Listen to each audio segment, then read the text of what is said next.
مومنو، جب تک تم ان چیزوں میں سے جو تمہیں عزیز ہیں اللہ کی راہ میں خرچ نہ کرو گے کبھی نیکی حاصل نہ کر سکو گے، اور جو چیز تم خرچ کرو گے اللہ اس کو جانتا ہے۔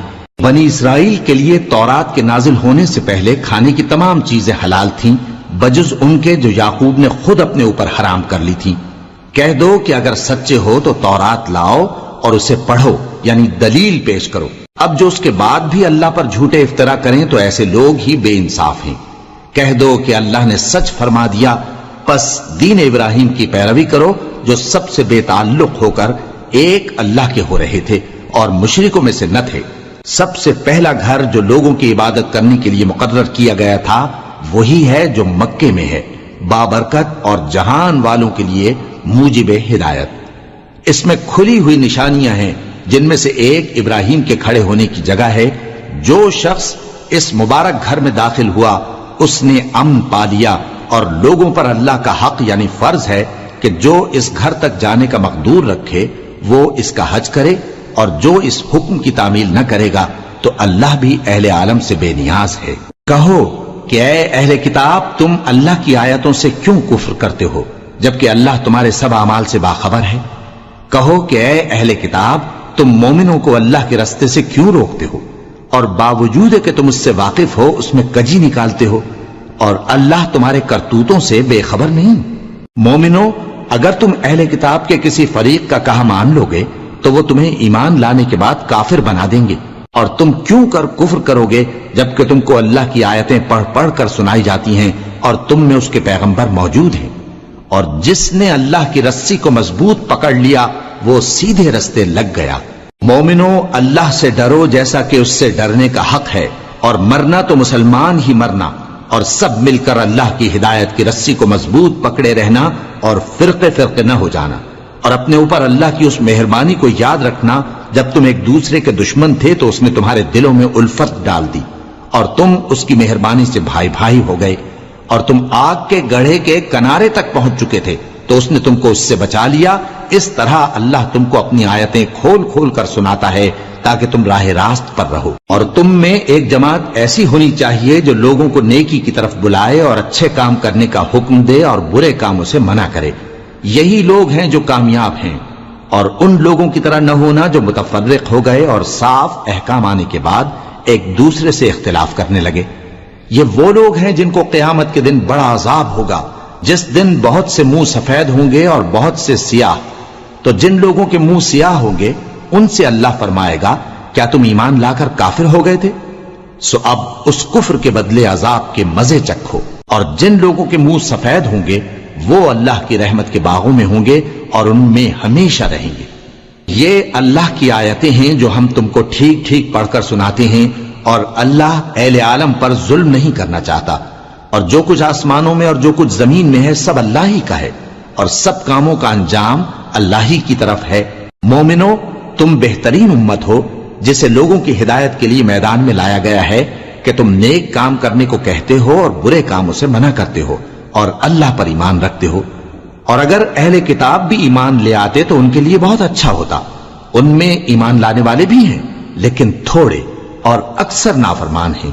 یہ تمہیں خفیف سی تکلیف کے سوا کچھ نقصان نہیں پہنچا سکیں گے، اور اگر تم سے لڑیں گے تو پیٹ پھیر کر بھاگ جائیں گے، پھر ان کو مدد بھی کہیں سے نہیں ملے گی۔ یہ جہاں نظر آئیں گے تم دیکھو گے کہ ذلت ان سے چمٹ رہی ہے، بجز اس کے کہ یہ اللہ کی پناہ میں یا مسلمان لوگوں کی پناہ میں آ جائیں۔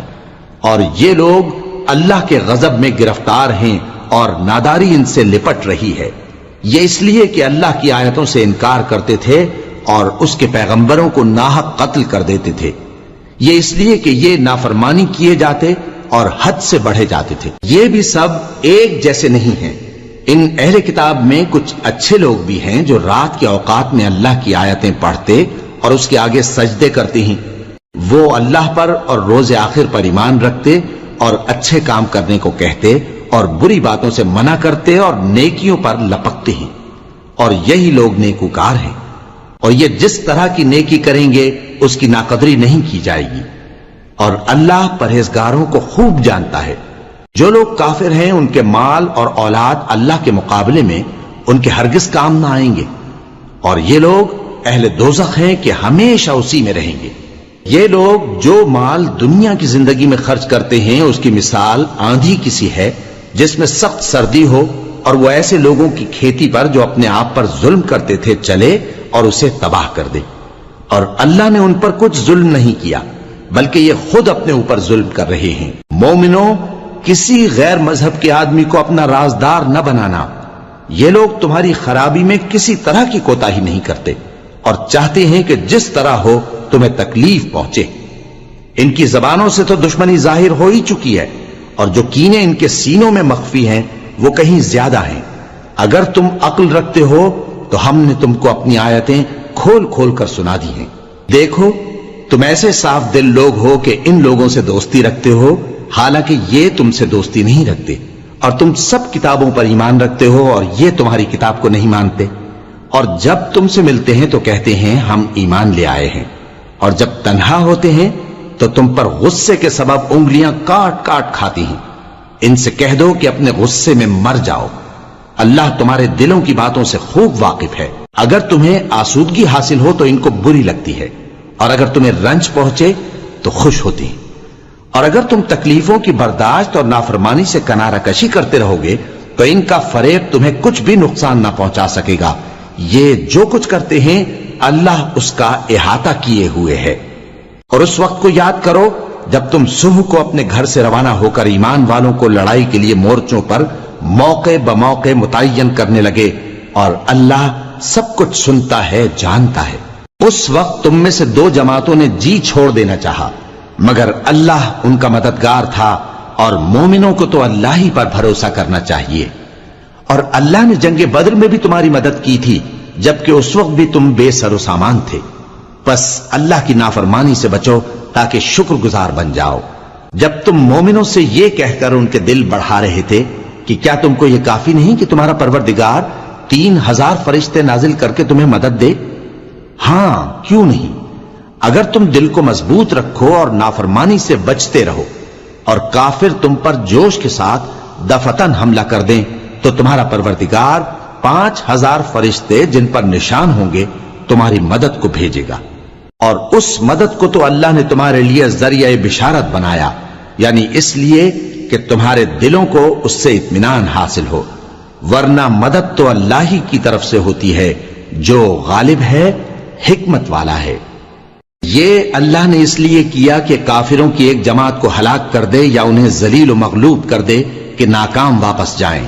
اے پیغمبر، اس کام میں تمہارا کچھ اختیار نہیں۔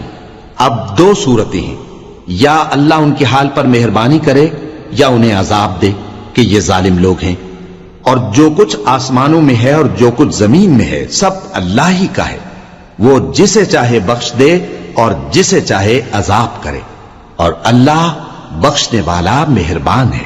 اے ایمان والو، دگنا چوگنا سود نہ کھاؤ اور اللہ سے ڈرو تاکہ کامیاب ہو جاؤ، اور دوزخ کی آگ سے بچو جو کافروں کے لیے تیار کی گئی ہے، اور اللہ اور اس کے رسول کی اطاعت کرو تاکہ تم پر رحمت کی جائے، اور اپنے پروردگار کی بخشش اور اس بہشت کی طرف لپکو جس کا عرض آسمان اور زمین کے برابر ہے، اور جو پرہیزگاروں کے لیے تیار کی گئی ہے، جو آسودگی اور تنگی میں اپنا مال اللہ کی راہ میں خرچ کرتے ہیں اور غصے کو روکتے اور لوگوں کے قصور معاف کرتے ہیں، اور اللہ نیکوکاروں کو دوست رکھتا ہے۔ اور وہ کہ جب کوئی کھلا گناہ یا اپنے حق میں کوئی اور برائی کر بیٹھتے ہیں تو اللہ کو یاد کرتے اور اپنے گناہوں کی بخشش مانگتے ہیں، اور اللہ کے سوا گناہ بخش بھی کون سکتا ہے، اور جان بوجھ کر اپنے افعال پر اڑے نہیں رہتے۔ ایسے ہی لوگوں کا صلہ ان کے پروردگار کی طرف سے بخشش اور باغ ہیں جن کے نیچے نہریں بہ رہی ہیں، اور وہ ان میں ہمیشہ بستے رہیں گے، اور اچھے کام کرنے والوں کا بدلہ بہت اچھا ہے۔ تم لوگوں سے پہلے بھی بہت سے واقعات گزر چکے ہیں، تو تم زمین میں سیر کر کے دیکھ لو کہ جھٹلانے والوں کا کیسا انجام ہوا۔ یہ قرآن لوگوں کے لیے صاف پیغام اور اہل تقوی کے لیے ہدایت اور نصیحت ہے، اور بددل نہ ہونا اور نہ غم کرنا۔ اگر تم سچے مومن ہو تو تم ہی غالب رہو گے۔ اگر تمہیں زخم شکست لگا ہے تو ان لوگوں کو بھی ایسا زخم لگ چکا ہے، اور یہ ایام زمانہ ہیں کہ ہم ان کو لوگوں میں بدلتے رہتے ہیں، اور اس سے یہ بھی مقصود تھا کہ اللہ ایمان والوں کو جدا کر دے اور تم میں سے بعض کو شہید بنائے، اور اللہ بے انصافوں کو پسند نہیں کرتا۔ اور یہ بھی مقصود تھا کہ اللہ ایمان والوں کو پاک صاف بنا دے اور کافروں کو نابود کر دے۔ کیا تم یہ سمجھتے ہو کہ بے آزمائش بہشت میں جا داخل ہوگے؟ حالانکہ ابھی اللہ نے تم میں سے جہاد کرنے والوں کو تو اچھی طرح معلوم کیا ہی نہیں، اور یہ بھی مقصود ہے کہ وہ ثابت قدم رہنے والوں کو معلوم کرے، اور تم موت شہادت کے آنے سے پہلے اس کی تمنا کیا کرتے تھے، سو تم نے اس کو آنکھوں سے دیکھ لیا۔ اور محمد صلی اللہ علیہ وآلہ وسلم ایک پیغمبر ہی تو ہیں، ان سے پہلے بھی بہت سے پیغمبر ہو گزرے ہیں۔ بھلا اگر یہ مر جائیں یا مارے جائیں تو تم الٹے پاؤں پھر جاؤ گے؟ اور جو الٹے پاؤں پھر جائے گا تو اللہ کا کچھ نقصان نہیں کر سکے گا، اور اللہ شکر گزاروں کو بڑا ثواب دے گا۔ اور کسی شخص میں طاقت نہیں کہ اللہ کے حکم کے بغیر مر جائے، اس نے موت کا وقت مقرر کر کے لکھ رکھا ہے، اور جو شخص دنیا میں اپنے اعمال کا بدلہ چاہے اس کو ہم یہیں بدلہ دے دیں گے، اور جو آخرت میں طالب ثواب ہو اس کو وہاں اجر عطا کریں گے، اور ہم شکر گزاروں کو عنقریب بہت اچھا صلہ دیں گے۔ اور بہت سے نبی ہوئے ہیں جن کے ساتھ ہو کر اکثر اہل اللہ دشمنوں سے لڑے ہیں، تو جو مصیبتیں ان پر اللہ کی راہ میں واقع ہوئیں ان کے سبب انہوں نے نہ تو ہمت ہاری اور نہ بزدلی کی، نہ کافروں سے دبے، اور اللہ استقلال رکھنے والوں کو دوست رکھتا ہے۔ اور اس حالت میں ان کے منہ سے کوئی بات نکلتی تو یہی کہ اے پروردگار، ہمارے گناہ اور زیادتیاں جو ہم اپنے کاموں میں کرتے رہے ہیں معاف فرما، اور ہم کو ثابت قدم رکھ، اور کافروں پر فتح عنایت کر۔ تو اللہ نے ان کو دنیا میں بھی بدلہ دیا اور آخرت میں بھی بہت اچھا بدلہ دے گا، اور اللہ نیکوکاروں کو دوست رکھتا ہے۔ مومنوں، اگر تم کافروں کا کہا مان لوگے تو وہ تم کو الٹے پاؤں پھیر کر مرتد کر دیں گے، پھر تم بڑے خسارے میں پڑ جاؤ گے۔ یہ تمہارے مددگار نہیں ہیں بلکہ اللہ تمہارا مددگار ہے، اور وہ سب سے بہتر مددگار ہے۔ ہم عنقریب کافروں کے دلوں میں رعب بٹھا دیں گے، کیونکہ یہ اللہ کے ساتھ شرک کرتے ہیں جس کی اس نے کوئی بھی دلیل نازل نہیں کی، اور ان کا ٹھکانہ دوزخ ہے، وہ ظالموں کا بہت برا ٹھکانہ ہے۔ اور اللہ نے تم سے اپنا وعدہ سچا کر دیا، یعنی اس وقت جب کہ تم کافروں کو اس کے حکم سے قتل کر رہے تھے، یہاں تک کہ جو تم چاہتے تھے اللہ نے تم کو دکھا دیا۔ اس کے بعد تم نے ہمت ہار دی اور پیغمبر کے حکم کی تعمیل میں جھگڑا کرنے لگے، اور تم نے اس کی نافرمانی کی۔ بعض تو تم میں سے دنیا کے طلبگار تھے اور بعض آخرت کے طالب۔ اس وقت اللہ نے تم کو ان کے سامنے سے ہٹا دیا تاکہ تمہاری آزمائش کرے، اور اس نے تمہارا قصور معاف کر دیا، اور اللہ مومنوں پر بڑا فضل کرنے والا ہے۔ وہ وقت بھی یاد کرنے کے لائق ہے جب تم لوگ دور بھاگے جاتے تھے اور کسی کو پیچھے پھر کر نہیں دیکھتے تھے، اور رسول اللہ صلی اللہ علیہ وآلہ وسلم تم کو تمہارے پیچھے کھڑے بلا رہے تھے، تو اللہ نے تم کو غم پر غم پہنچایا تاکہ جو چیز تمہارے ہاتھ سے جاتی رہی یا جو مصیبت تم پر واقع ہوئی ہے اس سے تم غمگین نہ ہو، اور اللہ تمہارے سب اعمال سے خبردار ہے۔ پھر اللہ نے اس پریشانی کے بعد تم پر تسلی نازل فرمائی، یعنی نیند، کہ تم میں سے ایک جماعت پر طاری ہو گئی، اور کچھ لوگ جن کو جان کے لالے پڑ رہے تھے اللہ کے بارے میں ناحق ایام کفر کے سے گمان کرتے تھے، اور کہتے تھے بھلا ہمارے اختیار کی کچھ بات ہے؟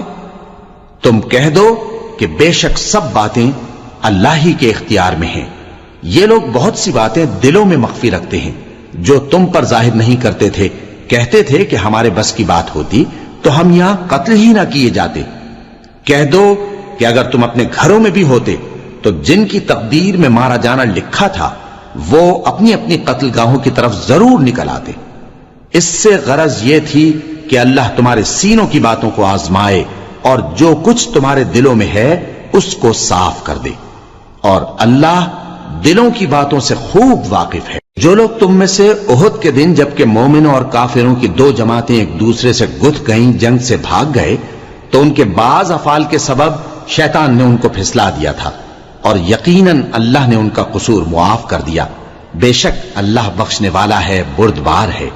مومنوں، ان لوگوں جیسے نہ ہونا جو کفر کرتے ہیں، اور ان کے مسلمان بھائی جب اللہ کی راہ میں سفر کریں اور مر جائیں یا جہاد کو نکلیں اور مارے جائیں تو ان کی نسبت کہتے ہیں کہ اگر وہ ہمارے پاس رہتے تو نہ مرتے اور نہ مارے جاتے، یہ اس لیے کہ اللہ ان لوگوں کے دلوں میں افسوس پیدا کر دے، اور زندگی اور موت تو اللہ ہی دیتا ہے، اور اللہ تمہارے سب کاموں کو دیکھ رہا ہے۔ اور اگر تم اللہ کے راستے میں مارے جاؤ یا مر جاؤ تو جو مال و متاع لوگ جمع کرتے ہیں اس سے اللہ کی بخشش اور رحمت کہیں بہتر ہے، اور اگر تم مر جاؤ یا مارے جاؤ تو اللہ کے حضور میں ضرور اکٹھے کیے جاؤ گے۔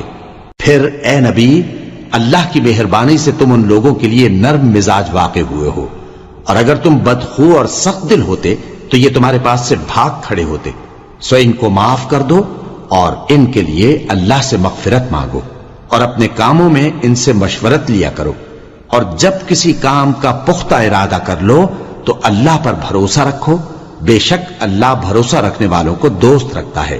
اگر اللہ تمہارا مددگار ہے تو تم پر کوئی غالب نہیں آ سکتا، اور اگر وہ تمہیں چھوڑ دے تو پھر کون ہے اس کے بعد تمہاری مدد کرے۔ اور مومنوں کو تو چاہیے کہ اللہ ہی پر بھروسہ رکھیں، اور کبھی نہیں ہو سکتا کہ کوئی پیغمبر خیانت کرے، اور خیانت کرنے والوں کو قیامت کے دن خیانت کی ہوئی چیز اللہ کے روبرو لا حاضر کرنی ہوگی، پھر ہر شخص کو اس کے اعمال کا پورا پورا بدلہ دیا جائے گا، اور ان کے ساتھ بے انصافی نہیں کی جائے گی۔ بھلا جو شخص اللہ کی خوشنودی کا تابع ہو وہ اس شخص کی طرح ہو سکتا ہے جو اللہ کی ناخوشی میں گرفتار ہو، اور جس کا ٹھکانہ دوزخ ہے اور وہ برا ٹھکانہ ہے۔ سب لوگوں کے اللہ کے ہاں مختلف درجے ہیں، اور اللہ ان کے سب اعمال دیکھ رہا ہے۔ اللہ نے مومنوں پر یقیناً احسان کیا ہے کہ ان میں انہی میں سے ایک پیغمبر بھیجے جو ان کو اللہ کی آیتیں پڑھ پڑھ کر سناتے اور ان کو پاک کرتے اور انہیں کتاب و حکمت کی تعلیم دیتے ہیں، اور پہلے تو یہ لوگ کھلی گمراہی میں تھے۔ بھلا یہ کیا بات ہے کہ جب احد کے دن کفار کے ہاتھ سے تم پر مصیبت واقع ہوئی، حالانکہ جنگ بدر میں اس سے دگنی مصیبت تمہارے ہاتھ سے ان پر پڑ چکی ہے، تو تم کہنے لگے کہ یہ آفت ہم پر کہاں سے آ پڑی؟ کہہ دو کہ یہ تمہاری ہی شامت اعمال ہے کہ تم نے پیغمبر کے حکم کے خلاف کیا، بے شک اللہ ہر چیز پر قادر ہے۔ اور جو مصیبت تم پر دونوں جماعتوں کے مقابلے کے دن واقع ہوئی سو اللہ کے حکم سے واقع ہوئی، اور اس سے یہ مقصود تھا کہ اللہ مومنوں کو اچھی طرح معلوم کر لے اور منافقوں کو بھی معلوم کر لے۔ اور جب ان سے کہا گیا کہ آؤ اللہ کے راستے میں جنگ کرو یا کافروں کے حملوں کو روکو، تو کہنے لگے کہ اگر ہم کو لڑائی کی خبر ہوتی تو ہم ضرور تمہارے ساتھ رہتے۔ یہ اس دن ایمان کی نسبت کفر سے زیادہ قریب تھے، منہ سے وہ باتیں کہتے ہیں جو ان کے دل میں نہیں ہیں، اور جو کچھ یہ چھپاتے ہیں اللہ اس سے خوب واقف ہے۔ یہ خود تو جنگ سے بچ کر بیٹھ ہی رہے تھے، مگر جنہوں نے اللہ کی راہ میں جانیں قربان کر دی اپنے ان بھائیوں کے بارے میں بھی کہتے ہیں کہ اگر ہمارا کہا مانتے تو قتل نہ ہوتے۔ کہہ دو کہ اگر سچے ہو تو اپنے اوپر سے موت کو ٹال دینا۔ جو لوگ اللہ کی راہ میں مارے گئے ان کو مرے ہوئے نہ سمجھنا، وہ مرے ہوئے نہیں ہیں بلکہ اللہ کے نزدیک زندہ ہیں اور ان کو رزق مل رہا ہے۔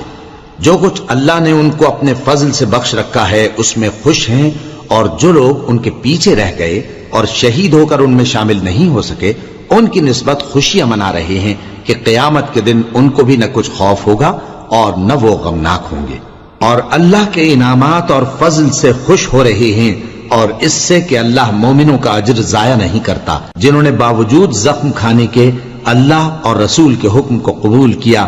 جو لوگ ان میں نیکوکار اور پرہیزگار ہیں ان کے لیے بڑا ثواب ہے۔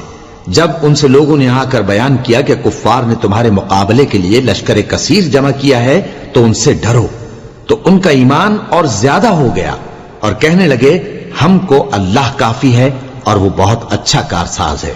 پھر وہ اللہ کی نعمتوں اور اس کے فضل کے ساتھ خوش و خرم واپس آئے، ان کو کسی طرح کا ضرر نہ پہنچا، اور وہ اللہ کی خوشنودی کے تابع رہے، اور اللہ بڑے فضل کا مالک ہے۔ یہ خوف دلانے والا تو شیطان ہے جو اپنے دوستوں سے ڈراتا ہے، تو اگر تم مومن ہو تو ان سے مت ڈرنا اور مجھ ہی سے ڈرتے رہنا، اور جو لوگ کفر میں جلدی کرتے ہیں ان کی وجہ سے غمگین نہ ہونا، یہ اللہ کا کچھ نقصان نہیں کر سکتے۔ اللہ چاہتا ہے کہ آخرت میں ان کو کچھ حصہ نہ دے، اور ان کے لیے بڑا عذاب تیار ہے۔ جن لوگوں نے ایمان کے بدلے کفر خریدا وہ اللہ کا کچھ نہیں بگاڑ سکتے، اور ان کو دکھ دینے والا عذاب ہوگا۔ اور کافر لوگ یہ نہ خیال کریں کہ ہم جو ان کو مہلت دیے جاتے ہیں تو یہ ان کے حق میں اچھا ہے، نہیں، بلکہ ہم ان کو اس لیے مہلت دیتے ہیں کہ اور گناہ کر لیں، آخر کار ان کو ذلیل کرنے والا عذاب ہوگا۔ لوگوں، جب تک اللہ ناپاک کو پاک سے الگ نہ کر دے گا، مومنوں کو اس حال میں جس میں تم ہو ہرگز نہیں رہنے دے گا، اور اللہ تم کو غیب کی باتوں سے بھی مطلع نہیں کرے گا۔ البتہ اللہ اپنے پیغمبروں میں سے جسے چاہتا ہے منتخب کر لیتا ہے۔ سو تم اللہ پر اور اس کے رسولوں پر ایمان رکھو، اور اگر ایمان پر قائم رہو گے اور پرہیزگاری کرو گے تو تم کو اجر عظیم ملے گا۔ جو لوگ مال میں جو اللہ نے اپنے فضل سے ان کو عطا فرمایا ہے بخل کرتے ہیں، وہ اس بخل کو اپنے حق میں اچھا نہ سمجھیں، وہ اچھا نہیں بلکہ ان کے لیے برا ہے۔ وہ جس مال میں بخل کرتے ہیں قیامت کے دن اس کا طوق بنا کر ان کی گردنوں میں ڈالا جائے گا، اور آسمانوں اور زمین کا وارث اللہ ہی ہے، اور جو عمل تم کرتے ہو اللہ کو معلوم ہے۔ اللہ نے ان لوگوں کا قول سن لیا ہے جو کہتے ہیں کہ اللہ فقیر ہے اور ہم مالدار ہیں۔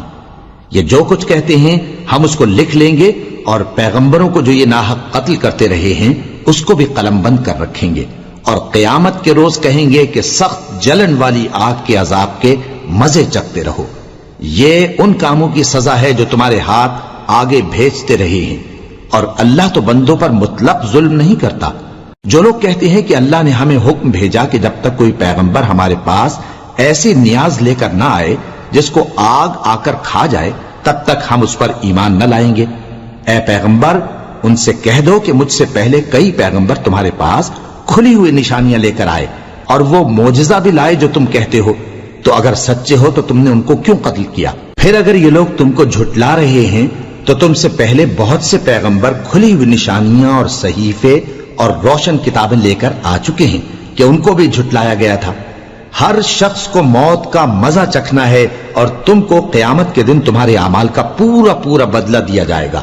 تو جو شخص دوزخ سے دور رکھا گیا اور بہشت میں داخل کیا گیا وہ مراد کو پہنچ گیا، اور دنیا کی زندگی تو دھوکے کا سامان ہے۔ اے اہل ایمان، تمہارے مال و جان میں تمہاری آزمائش ضرور کی جائے گی، اور تم اہل کتاب سے اور ان لوگوں سے جو مشرک ہیں بہت سی ایذا کی باتیں سنو گے، تو اگر صبر اور پرہیزگاری کرتے رہو گے تو یہ بڑی ہمت کے کام ہیں۔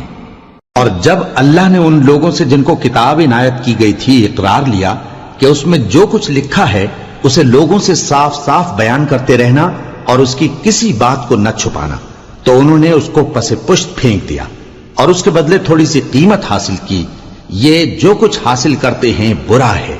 جو لوگ اپنے کیے ہوئے کاموں سے خوش ہوتے ہیں اور وہ کام جو کرتے نہیں ان کے لیے چاہتے ہیں کہ ان کی تعریف کی جائے، ان کی نسبت خیال نہ کرنا کہ وہ عذاب سے چھٹکارا پائیں گے، اور انہیں درد دینے والا عذاب ہوگا۔ اور آسمانوں اور زمین کی بادشاہی اللہ ہی کو ہے، اور اللہ ہر چیز پر قادر ہے۔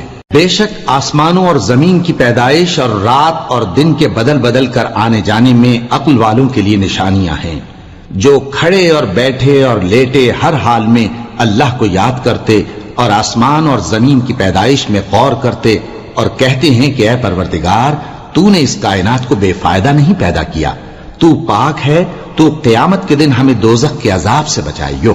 اے پروردگار، جس کو تو نے دوزخ میں ڈالا اسے رسوا کیا، اور ظالموں کا کوئی مددگار نہیں ہوگا۔ اے پروردگار، ہم نے ایک پکارنے والے کو سنا کہ ایمان کے لیے پکار رہا تھا کہ اپنے پروردگار پر ایمان لاؤ، تو ہم ایمان لے آئے۔ سو اے پروردگار، ہمارے گناہ معاف فرما اور ہماری برائیوں کو ہم سے دور کر دے، اور ہم کو دنیا سے نیک بندوں کے ساتھ اٹھائیو۔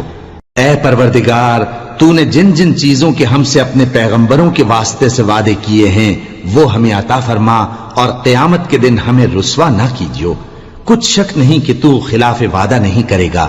تو ان کے پروردگار نے ان کی دعا قبول کر لی اور فرمایا کہ میں کسی عمل کرنے والے کے عمل کو مرد ہو یا عورت ضائع نہیں کرتا، تم ایک دوسرے کے ہم جنس ہو۔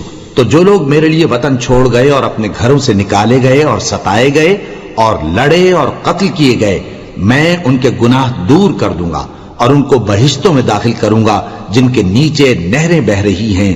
یہ اللہ کے ہاں سے بدلہ ہے، اور اللہ کے ہاں اچھا بدلہ ہے۔ اے پیغمبر، کافروں کا شہروں میں ٹھاٹ سے گھومنا تمہیں دھوکہ نہ دے۔ یہ دنیا کا تھوڑا سا فائدہ ہے، پھر آخرت میں تو ان کا ٹھکانہ دوزخ ہے، اور وہ بری جگہ ہے۔ لیکن جو لوگ اپنے پروردگار سے ڈرتے رہے ان کے لیے باغ ہیں جن کے نیچے نہریں بہ رہی ہیں اور وہ ان میں ہمیشہ رہیں گے.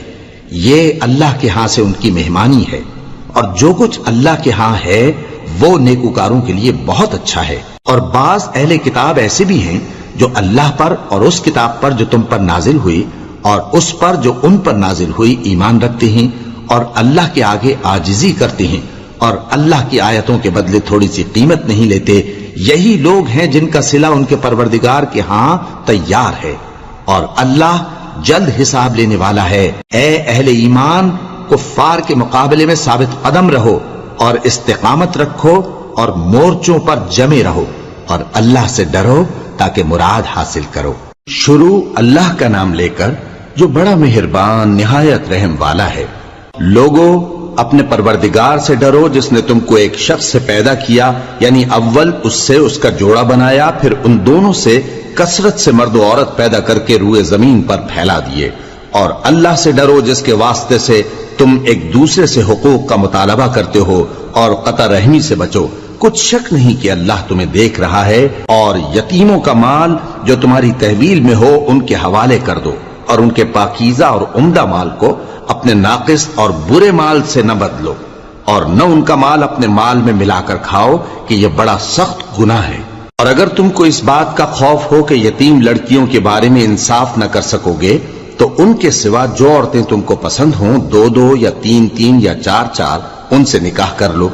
اور اگر اس بات کا اندیشہ ہو کہ کئی عورتوں سے انصاف نہ کر سکو گے تو ایک ہی عورت سے نکاح کرو یا باندی سے تعلق رکھو جس کے تم مالک ہو. اس طرح تم بے انصافی سے بچ جاؤ گے. اور عورتوں کو ان کے مہر خوشی سے دے دیا کرو. ہاں، اگر وہ اپنی خوشی سے اس میں سے کچھ تم کو چھوڑ دیں تو اسے مزے سے کھا لو. اور کم عقلوں کو ان کا مال جسے اللہ نے تم لوگوں کے لیے سبب معیشت بنایا ہے مت دو.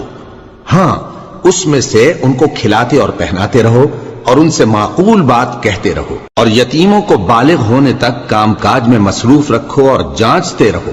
پھر بالغ ہونے پر اگر ان میں عقل کی پختگی دیکھو تو ان کا مال ان کے حوالے کر دو، اور اس خوف سے کہ وہ بڑے ہو جائیں گے، یعنی بڑے ہو کر تم سے اپنا مال واپس لے لیں گے، اس کو فضول خرچی اور جلدی میں نہ اڑا دینا.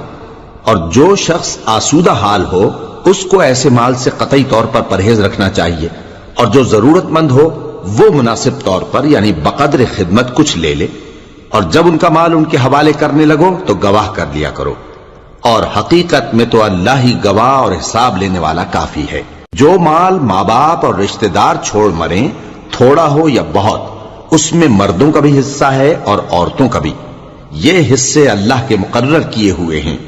اور جب میراث کی تقسیم کے وقت غیر وارث رشتہ دار اور یتیم اور نادار لوگ آ جائیں تو ان کو بھی اس میں سے کچھ دے دو اور ان سے معقول بات کہو. اور ایسے لوگوں کو ڈرنا چاہیے جو ایسی حالت میں ہوں کہ اپنے بعد ننھے بچے چھوڑ جائیں اور ان کو ان کی نسبت خوف ہو کہ ہمارے مرنے کے بعد ان بیچاروں کا کیا ہوگا. پس چاہیے کہ یہ لوگ اللہ سے ڈریں اور درست بات کہیں. جو لوگ یتیموں کا مال ناجائز طور پر کھاتے ہیں وہ اپنے پیٹ میں آگ بھرتے ہیں اور ضرور دوزخ میں ڈالے جائیں گے. اللہ تمہاری اولاد کے بارے میں تم کو ارشاد فرماتا ہے کہ ایک لڑکے کا حصہ 2 لڑکیوں کے حصے کے برابر ہے. اور اگر اولاد میت صرف لڑکیاں ہی ہوں یعنی 2 یا 2 سے زیادہ تو کل ترکے میں ان کا 2/3 ہے. اور اگر صرف ایک لڑکی ہو تو اس کا نصف ہے. اور میت کے ماں باپ کا یعنی دونوں میں سے ہر ایک کا ترکے میں 6واں حصہ ہے بشرطے کہ میت کی اولاد ہو. اور اگر اولاد نہ ہو اور صرف ماں باپ ہی اس کے وارث ہوں تو 1/3 ماں کا حصہ ہے. اور اگر میت کے بھائی بھی ہوں تو ماں کا 6واں حصہ ہوگا. اور یہ تقسیم ترکہ میت کی وصیت کی تعمیل کے بعد جو اس نے کی ہو یا قرض کے ادا ہونے کے بعد جو اس کے ذمے ہو عمل میں آئے گی. تم کو معلوم نہیں کہ تمہارے باپ دادوں اور بیٹوں اور پوتوں میں سے فائدے کے لحاظ سے کون تم سے زیادہ قریب ہے. یہ حصے اللہ کے مقرر کیے ہوئے ہیں اور اللہ سب کچھ جاننے والا ہے، حکمت والا ہے. اور جو مال تمہاری بیویاں چھوڑ مریں اگر ان کی اولاد نہ ہو تو اس میں سے نصف تمہارا ہے. پھر اگر ان کی اولاد ہو تو ترکے میں تمہارا حصہ 1/4 ہے. لیکن یہ تقسیم وصیت کی تعمیل کے بعد جو انہوں نے کی ہو یا قرض کے ادا ہونے کے بعد جو ان کے ذمے ہو کی جائے گی. اور جو مال تم مرد چھوڑ مرو، اگر تمہاری اولاد نہ ہو تو تمہاری بیویوں کا اس میں چوتھا حصہ ہے، پھر اگر تمہاری اولاد ہو تو ان کا 8واں حصہ ہے۔ یہ حصے تمہاری وصیت کی تعمیل کے بعد جو تم نے کی ہو اور ادائے قرض کے بعد تقسیم کیے جائیں گے۔ اور اگر ایسے مرد یا عورت کی میراث ہو جس کے نہ باپ ہو نہ بیٹا مگر اس کے بھائی یا بہن ہو، تو ان میں سے ہر ایک کا چھٹا حصہ ہے، اور اگر ایک سے زیادہ ہوں تو سب 1/3 میں شریک ہوں گے۔ یہ حصے بھی بعد ادائے وصیت و قرض بشرطے کہ ان سے میت نے کسی کا نقصان نہ کیا ہو تقسیم کیے جائیں گے۔ یہ اللہ کا فرمان ہے اور اللہ نہایت علم والا ہے، بردبار ہے۔ یہ تمام احکام اللہ کی حدیں ہیں، اور جو شخص اللہ اور اس کے پیغمبر کی فرما برداری کرے گا اللہ اس کو بہشتوں میں داخل کرے گا جن میں نہریں بہ رہی ہیں، وہ ان میں ہمیشہ رہیں گے، اور یہ بڑی کامیابی ہے۔ اور جو اللہ اور اس کے رسول کی نافرمانی کرے گا اور اس کی حدوں سے نکل جائے گا، اس کو اللہ دوزخ میں ڈالے گا جہاں وہ ہمیشہ رہے گا، اور اس کو ذلت کا عذاب ہوگا۔ مسلمانوں، تمہاری عورتوں میں جو بدکاری کا ارتکاب کر بیٹھیں ان پر اپنے لوگوں میں سے 4 شخصوں کی شہادت لو۔ اگر وہ ان کی بدکاری کی گواہی دیں تو ان عورتوں کو گھروں میں بند رکھو یہاں تک کہ موت ان کا کام تمام کر دے، یا اللہ ان کے لیے کوئی اور سبیل پیدا کرے۔ اور جو 2 مرد تم میں سے بدکاری کریں تو ان کو ایذا دو، پھر اگر وہ توبہ کر لیں اور نیکوکار ہو جائیں تو ان کا پیچھا چھوڑ دو۔ بے شک اللہ توبہ قبول کرنے والا ہے، مہربان ہے۔ اللہ انہی لوگوں کی توبہ قبول فرماتا ہے جو نادانی سے بری حرکت کر بیٹھتے ہیں پھر جلد توبہ کر لیتی ہیں، بس ایسے لوگوں پر اللہ توجہ کرتا ہے اور وہ سب کچھ جاننے والا ہے، حکمت والا ہے۔ اور ایسے لوگوں کی توبہ قبول نہیں ہوتی جو ساری عمر برے کام کرتے رہیں یہاں تک کہ جب ان میں سے کسی کی موت آ موجود ہو تو اس وقت کہنے لگے کہ اب میں توبہ کرتا ہوں۔ اور نہ ان کی توبہ قبول ہوتی ہے جو کفر کی حالت میں مریں۔ ایسے لوگوں کے لیے ہم نے دردناک عذاب تیار کر رکھا ہے۔ مومنوں، تم کو جائز نہیں کہ زبردستی عورتوں کے وارث بن جاؤ، اور دیکھنا اس نیت سے کہ جو کچھ تم نے ان کو دیا ہے اس میں سے کچھ لے لو، انہیں گھروں میں مت روک رکھنا۔ ہاں، اگر وہ کھلے طور پر بدکاری کی مرتکب ہوں تو اور بات ہے، اور ان کے ساتھ اچھی طرح سے رہو سہو۔ پھر اگر وہ تم کو ناپسند ہوں تو عجب نہیں کہ تم کسی چیز کو ناپسند کرو اور اللہ اس میں بہت سی بھلائی پیدا کر دے۔ اور اگر تم ایک عورت کو چھوڑ کر دوسری عورت کرنی چاہو اور پہلی عورت کو ڈھیر سا مال دے چکے ہو تو اس میں سے کچھ مت لینا، بھلا تم بہتان لگا کر اور کھلا گناہ کر کے اپنا مال اس سے واپس لوگے؟ اور تم دیا ہوا مال کیوں کر واپس لے سکتے ہو جبکہ تم ایک دوسرے کے ساتھ صحبت کر چکے ہو اور وہ تم سے پختہ عہد بھی لے چکی ہیں؟ اور جن عورتوں سے تمہارے باپ دادا نے نکاح کیا ہو ان سے نکاح نہ کرنا مگر جاہلیت میں جو ہو چکا سو ہو چکا۔ یہ نہایت بے حیائی اور اللہ کی ناخوشی کی بات تھی اور بہت برا دستور تھا۔ تم پر تمہاری مائیں اور بیٹیاں اور بہنیں اور پھوپھیاں اور خالائیں اور بھتیجیاں اور بھانجیاں اور وہ مائیں جنہوں نے تم کو دودھ پلایا ہو اور رضائی بہنیں اور ساسیں حرام کر دی گئی ہیں، اور جن عورتوں سے تم خلوت کر چکے ہو ان کی لڑکیاں جنہیں تم پرورش کرتے ہو وہ بھی تم پر حرام ہیں۔ ہاں، اگر ان کے ساتھ تم نے خلوت نہ کی ہو تو ان کی لڑکیوں کے ساتھ نکاح کر لینے میں تم پر کچھ گناہ نہیں۔ اور تمہارے صلبی بیٹوں کی عورتیں بھی اور 2 بہنوں کا اکٹھا کرنا بھی حرام ہے، مگر جو ہو چکا سو ہو چکا۔ بے شک اللہ بخشنے والا ہے، بڑا مہربان۔